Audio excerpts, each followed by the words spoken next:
Pas pezullimit të lotarisë amerikane, Dash ka lajmëruar ndalimin e dhënies së vizave nga 21 janari për Shqipërinë. Një memorandum i Departamentit të Shtetit, i parë fillimisht nga Fox News Digital, udhëzon zyrtarëve konsullor të refuzojnë vizat sipas ligjit ekzistues, ndërkohë që departamenti rishikon procedurat e kontrollit dhe verifikimit. Pezullimi do të fillojë më 21 janar dhe do të vazhdojë pa afat të caktuar derisa departamenti të kryejë një rivlerësim të procesit të vizave të emigracionit. Në nëntor të vitit 2025, një komunikat e Departamentit të Shtetit të dërguar në përfaqësi diplomatike në mbar botën udhëzonte zyrtarëve konsullor të zbatojnë rregullat e reja gjithëpërfshirëse të kontrollit sipas të ashtu quajtur dispozitë të ligjit të migracionit. Udhëzimi i kërkon zyrtarëve konsullor të refuzojnë vizat për aplikantët që vlerësohen se ka gjasa të mbështeten në përfitime publike, duke marrë në konsiderat një gamë të gjërë faktorësh përfshirë shëndetin, moshën, njohuritë e gjuhës angleze, gjendjen financiare dhe madje edhe nevojën e mundshme për kujdes mjekësor afatgjatë. Aplikantët më të moshuar ose mbi peshë mund të refuzohen,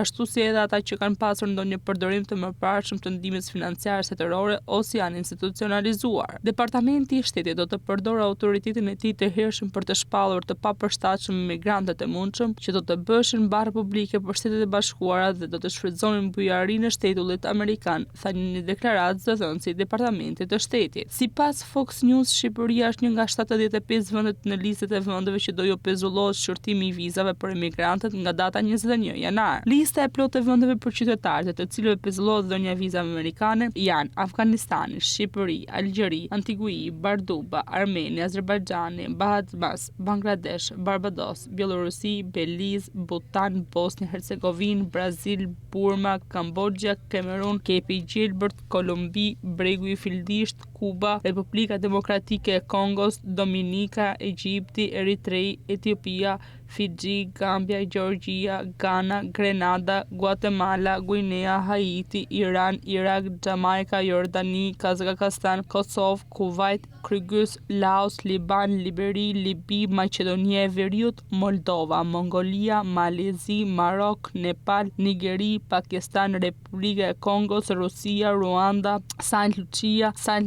Vincent, Senegal, Sierra Leone, Somalia, Sudan Jugor, Sudan, Siria, Tanzania, Tajlanda, Togo, Tunizia, Uganda, Uruguay, Uzbekistani e Yemen. Vjetresin e pjesë e vendeve të përfshira përkon me tabelën e publikuar me 4 janar nga Trump kur renditeshin shtetet nga të cilat vinin familjet emigrante në Shtetet e Bashkuara të Amerikës që përfitojnë ndihmë sociale. Nga tabela 41.3% e familjeve emigrante shqiptar në Shtetet e Bashkuara përfitojnë ndihmë sociale nga Shteti Amerikan, kurse nga Kosova janë 46%.